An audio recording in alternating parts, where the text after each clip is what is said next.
ममता बनर्जी सांप्रदायिक है। आज मेरा 2022 से एक ही एजेंडा है, ममता भगाओ बंगला बचाओ। इस बार मुंह तोड़ जवाब देगा बंगाल। 2016 में सिर्फ 3, 2021 में 77, अब 177 प्लस। सोनार बांग्ला बचाने की लड़ाई मोदी जी गारंटर हैं। बीजेपी आ रही है, आ रही है, आ रही है। बंगाल के बारे में एक बात है, क्या आपने मुझे सुना? हिंदू मुसलमान सब शांति से हैं, लेकिन हमारी और भी बहुत सी समस्याएं हैं, गरीबी और बेरोजगारी। लेकिन आप घुसपैठियों और ध्रुवीकरण का मुद्दा उठा रहे हैं। सब यही कह रहे हैं। वे ध्रुवीकरण, हिंदू मुसलमान का मुद्दा क्यों उठा रहे हैं? ये बंगाल के खिलाफ है। ममता बनर्जी ध्रुवीकरण करने की कोशिश कर रही है, वे मुसलमानों को उकसाने की कोशिश कर रही है। ममता बनर्जी सांप्रदायिक हैं, उनका एजेंडा सांप्रदायिक है। वो अपनी तुष्टीकरण की राजनीति के माध्यम से मुस्लिम वोट बैंक को मजबूत करने की कोशिश कर रही है। हम नहीं हैं। लेकिन बार बार भोजपिटिया रफी आ रहे हैं। ये एक वास्तविक मुद्दा है। लेकिन यह मुस्लिम विरोधी आरोप है। नहीं, हम भारतीय मुसलमानों के पक्ष में हैं। वे हमारे भाई और बहन हैं। हम गैर भारतीय मुसलमानों के खिलाफ हैं, जो घुसपैठिए हैं, खासकर रोहिंग्या और बांग्लादेशी मुसलमान। हमारी सीमा पर 600 किलोमीटर कोई बाट नहीं है। लेकिन वे ममता बनर्जी की सरकार एमएचए को पर्याप्त लंबाई मुहैया नहीं करा रही है। वे मुसलमानों को एकजुट कर रहे हैं। क्या आप हिंदू वोट को एकजुट कर रहे हैं? ये एक दूसरे के विपरीत है। हम भारतीय लोगों के पक्ष में काम कर रहे हैं, किसी विशेष लोगों के लिए नहीं।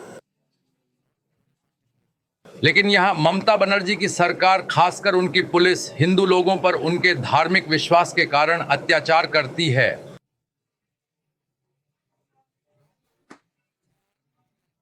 दुर्गा पूजा और काली पूजा में हर कोई बड़ी अनुमति के लिए कलकत्ता उच्च न्यायालय गया। पुलिस ने आपत्ति जताई। क्यों? रामनवमी का जुलूस, हर बार उपद्रवियों द्वारा पत्थरबाजी।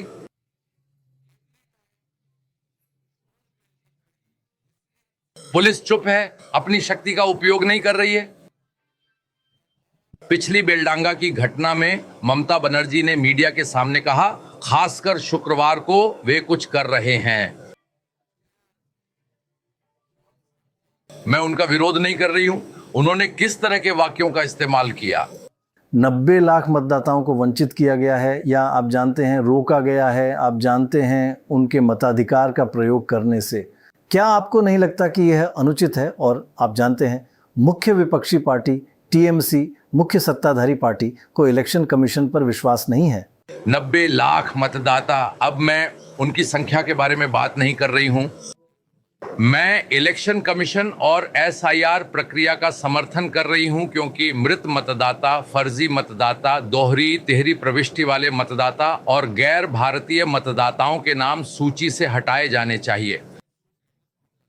यह भारतीयों को बचाने के लिए, संविधान को बचाने के लिए हमारी अनिवार्य प्रथा है, और पारदर्शी इलेक्शन कराने के लिए ताजा मतदाता सूची पहला और मुख्य मानदंड है।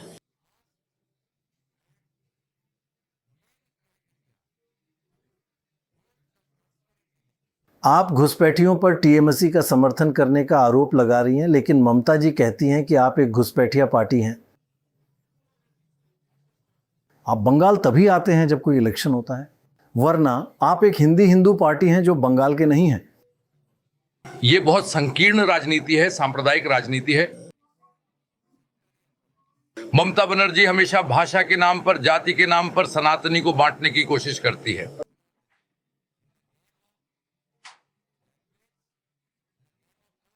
लेकिन उन्होंने कभी नहीं कहा कि वे उर्दू भाषी मुस्लिम हैं, वे बंगाली भाषी मुस्लिम हैं।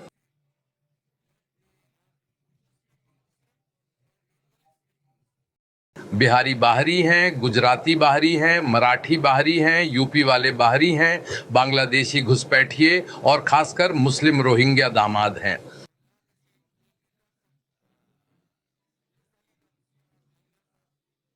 इस बार मुंह तोड़ जवाब देगा बंगाल। मैं बस आपसे पूछना चाहता हूं, एक मजबूत मुद्दा यह है कि हम बंगाल का इकोनॉमी सुधारेंगे।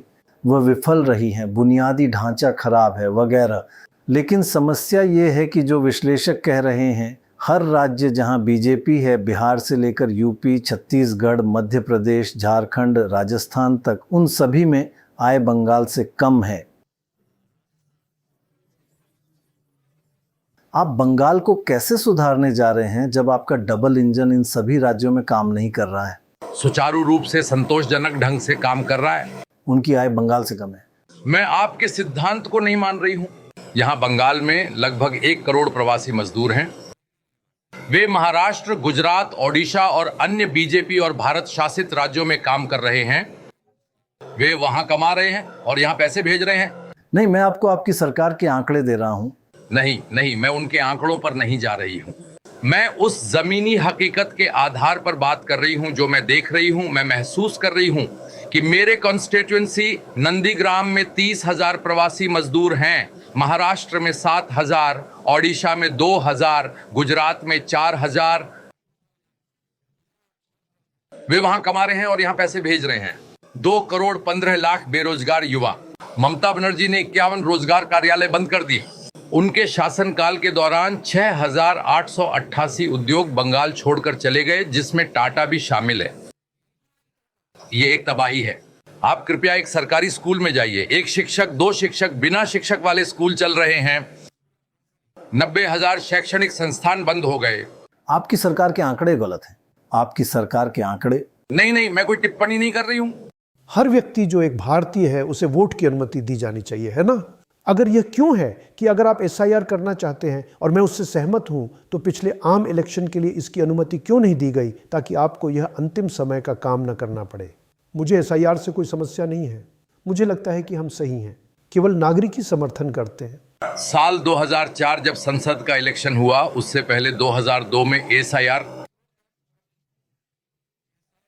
तो जोडीएस में क्यों नहीं हुआ और ईसीआई द्वारा 1 जनवरी 2003 को एक नई मतदाता सूची प्रकाशित की गई। ममता बनर्जी ने इलेक्शन लड़ा। उनकी पार्टी इलेक्शन हार गई। उन्होंने व्यक्तिगत रूप से दक्षिण कलकत्ता में एक सीट जीती। ये नया नहीं है।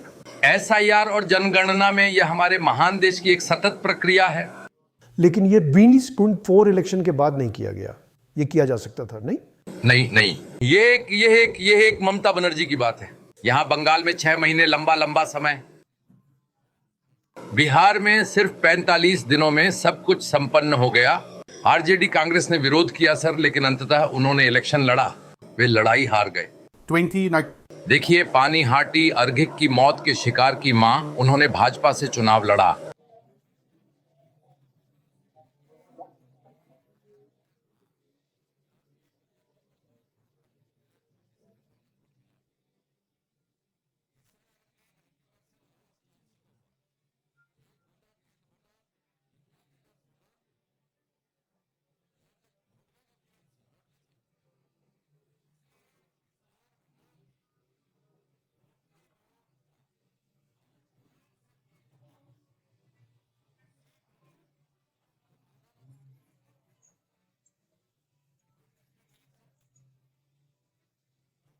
हिंगलगंज में श्रीमती रेखा पात्रा ने भाजपा से इलेक्शन लड़ा। वह संदेश खाली की महिलाओं का प्रतिनिधित्व कर रही है। कामदुनी मामले में टुम्पा कोलिया में टुम्पा भाजपा में शामिल हो गई। हर महिला वे सुरक्षा और संरक्षा चाहती हैं। हमारी वोमेन मुख्यमंत्री खुद जब दुर्गापुर मेडिकल कॉलेज में हादसा हुआ, सामूहिक बलात्कार, उन्होंने खुद बता दिया कि शाम के बाद अपने घर से बाहर मत निकलो। ये बहुत अच्छा बात नहीं है। लेकिन अगर आप महिला वोटों को लेकर वाकई गंभीर थीं, तो क्या आपको इस इलेक्शन में और ज्यादा महिला उम्मीदवार नहीं उतारने चाहिए थे? आपके पास लगभग 20 हैं, उनके पास 50 से ज्यादा महिला उम्मीदवार हैं। आप ज्यादा महिला उम्मीदवारों को सीटें क्यों नहीं देते? कृपया इंतजार कीजिए। 16 से 18 तारीख को संसद में एक बड़ा फैसला होगा, महिला आरक्षण। 1996 से हर कोई संसद में, विधानसभा में महिला आरक्षण के लिए चिल्लाया। सिर्फ नरेंद्र मोदी ही महिलाओं के पक्ष में कर रहे हैं। 2021 में आपने अच्छा प्रदर्शन नहीं किया। 2021 से अब तक 21 उपचुनाव हुए हैं। आप सभी 21 उपचुनाव हार गए हैं। यहाँ क्यों? यहाँ है। क्या यह आपको चिंतित नहीं कर रहा है? धांधली पूरी तरह से पुलिस कैडर है। आईपैक हेरफेर कर रहा है और ममता बनर्जी ने अपने तंत्र का बहुत बुरी तरह से इस्तेमाल किया। कृपया 4 मई तक इंतजार करें। भाजपा प्रचंड मेजॉरिटी के साथ सत्ता में आएगी। 2016 सिर्फ 3, 2021 77, अब 177 प्लस। आधा 177 प्लस। हाँ, जाहिर है। हम ये बीजेपी का मुख्यमंत्री पद का चेहरा कौन है, क्योंकि हमने कैंपेनर का लिस्ट देखा, आपसे कहीं ऊपर लिएंडर पेस है। मेरा 2011 में एजेंडा था सीपीएम भगाओ बंगाल बचाओ। आज मेरा 2022 से एक ही एजेंडा है, ममता भगाओ बंगला बचाओ। मेरा कोई पर्सनल एजेंडा नहीं है। पार्टी ने बोला नंदीग्राम में लड़ो, 65,000 मुसलमान सब ममता को वोट किया। हिंदू ने मुझे एमएलए जिताया। मेरा कोई व्यक्तिगत एजेंडा नहीं है। बंगाल का कोई चुने हुए बीजेपी विधायक की मुख्यमंत्री बनेगी। बीजेपी एक लोकतांत्रिक पार्टी है। क्या आप अगली मुख्यमंत्री हैं? नहीं, मैं कोई टिप्पणी नहीं कर रही हूँ। क्या हम अगली? बीजेपी एक सामूहिक परिवार है। हम सब ममता बनर्जी के शासन को खत्म करने के लिए काम कर रहे हैं। उनको हटाने हमारी एकमात्र एजेंडा है। बंगाल को बर्बाद कर दिया, इस देश का एक सांस्कृतिक कैपिटल खत्म कर दिया। वे कह रहे हैं कि आप देश का ध्रुवीकरण करने के लिए काम कर रही हैं। आप बंगाल का ध्रुवीकरण कर रही हैं, उसे बांट रही हैं। गलत गलत गलत। उस कारण से दिल्ली की जीत हमारी है 27 साल बाद। महाराष्ट्र का जीत हमारी है। हरियाणा आप सब लोग का असेसमेंट खत्म करके बीजेपी आया, और बिहार में इस बार जो हुआ वो तो आप देख ही लिया ना। 2024 हमारी कोलिंगो जीत हुआ है।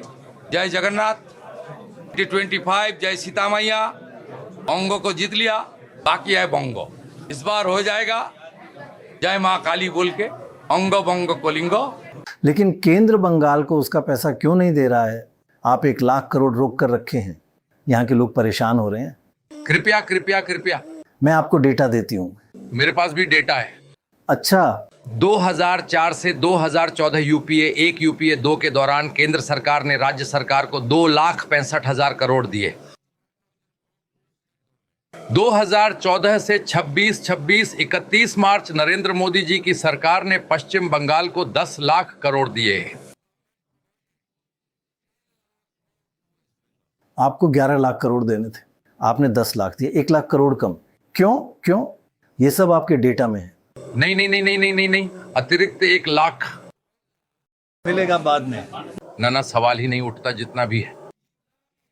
आप मान के चलिए एक ही स्टेट है जो जीएसटी का ऑडिट रिपोर्ट जमा नहीं किया, उसका बाद भी निर्मला सीतारमण जी ने 90% फंड अलॉट किया। ममता बनर्जी को जाकर बोलिए टीका लगाना बंद करने के लिए। प्रधानमंत्री ग्राम सड़क योजना का नाम बांग्ला ग्राम सड़क नहीं होता। प्रधानमंत्री आवास योजना का नाम बांग्लार बाड़ी नहीं होता। जल जीवन मिशन का नाम जल स्वप्न नहीं होता।